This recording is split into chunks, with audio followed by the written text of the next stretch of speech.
আসসালামু আলাইকুম রহমতুল্লাহি ওয়া বারাকাতুহু। অক্সফোর্ড কম্পিউটার অ্যান্ড ট্রেনিং সেন্টারের পক্ষ থেকে আপনাদের সবাইকে জানাই স্বাগতম। প্রিয় শিক্ষার্থী বন্ধুরা, এই ক্লাসে আমরা আপনাদেরকে দেখাবো কিভাবে একটি ওয়ার্কশিট তৈরি করতে হয়। এই যে ওয়ার্কশিট, ওয়াজ মানে হচ্ছে মজুরি, অর্থাৎ যেই কোম্পানিতে বা কারখানাতে বা বিভিন্ন প্রতিষ্ঠানে আমরা দেখতে পাই যে ঘন্টাওয়ারি কাজের হিসাব করা হয়, অর্থাৎ যেখানে অনেকগুলো শ্রমিক কাজ করে এবং তাদের বেতন বা তাদের পারিশ্রমিকটি ঘন্টা বেস প্রদান করা হয়, সেই ধরনের কাজগুলোকে বলা হয় ওয়ার্কশিট। তো আমরা একটি ওয়ার্কশিটের হিসাব নিকাশ কীভাবে করা হয় এই জিনিসটা এখন দেখব।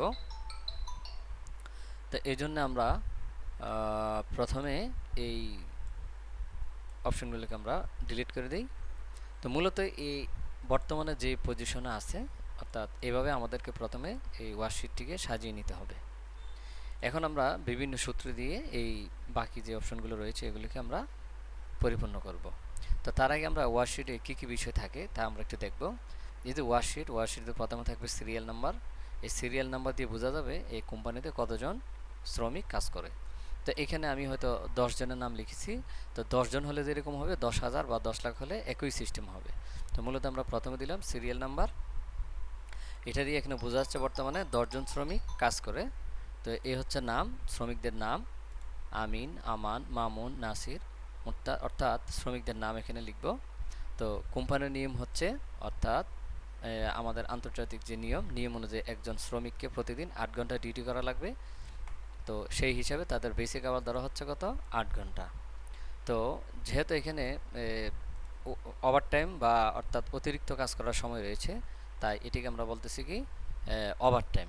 তো এখানে দেখা যাচ্ছে কি 8 ঘন্টা কাজ করার কথা, যেহেতু তারা ওভারটাইম করছে, তাই এখানে তাদের ওয়ার্কিং আওয়ার সর্বমোট কে কত ঘন্টা কাজ করলো, এখানে ওয়ার্কিং আওয়ারের ভিতরে তাদের মূল সময়টা, কাজের যে মূল সময়টা এখানে উল্লেখ করা আছে। অর্থাৎ তার বেসিক আওয়ার হচ্ছে 8 ঘন্টা, কিন্তু সে কাজ করছে 10 ঘন্টা। এই যে আমান, তার 8 ঘন্টা কাজ করার কথা, সে করছে কত, 12 ঘন্টা। এইভাবে এক একজন এক এক সময় অনুযায়ী তাদের কর্মঘণ্টা কাজ করলো। তো এখন আমরা কি করব, এদের যে এখান থেকে এই মূল ঘন্টা থেকে যখন বেসিক আওয়ারটিকে আমরা বিয়োগ করে দিব, তখন কিন্তু তাদের ওভারটাইম বা অতিরিক্ত সময়টা বের হয়ে যাবে। এই জন্য আমরা কিবোর্ড থেকে একটা ইকুয়াল সাইন দিব, দেওয়ার পরে এখানে ক্লিক করে দিব মাইনাস বেসিক। অর্থাৎ এখানে তার মূল ঘন্টা, কাজের ঘন্টাটা এখানে আছে, অর্থাৎ সে 10 ঘন্টা আজকে ডিউটি করলো। তো এখান থেকে যদি আমরা বেসিকটা বিয়োগ দিয়ে দেই, তাহলে তার যে ওভার টাইম এটি বের হয়ে যাবে। তাই জন্য আমরা কিবোর্ড থেকে এন্টার চাপলাম। তো কিবোর্ড থেকে এন্টার চাপার সাথে সাথে তার আমিন যে ওভার টাইম করছে 2 ঘন্টা, এটা কিন্তু বের হয়ে গেল। তো এটা তো ওভার টাইম, অর্থাৎ অতিরিক্ত সময়। এখন আমরা অতিরিক্ত সময়ে যেই টাকা, অর্থাৎ পেমেন্ট, এই পেমেন্টটা বের করব। এই জন্য আমরা এখানে দেবো ইকুয়াল দেওয়ার পর আমরা এখানে একটা ক্লিক করব। ক্লিক করার পর আমরা দেবো ইন্টু 25।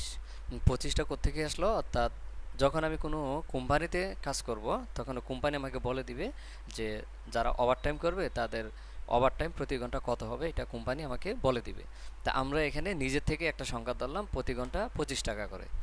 অর্থাৎ এই যে 25 টাকাটা, এটা কোম্পানি আমাকে বলে দিবে। আমরা আপাতত একটা আমাদের হিসাবটা কমপ্লিট করার জন্য আমরা নিজে থেকে একটা সংখ্যা ধরলাম, এটা হচ্ছে 25 টাকা। এবার আমরা যদি কিবোর্ড থেকে এন্টার চাপি, তাহলে কিন্তু আমাদের যে ওভারটাইমের যে পেমেন্টটা, এটা কিন্তু বের হয়ে গেল।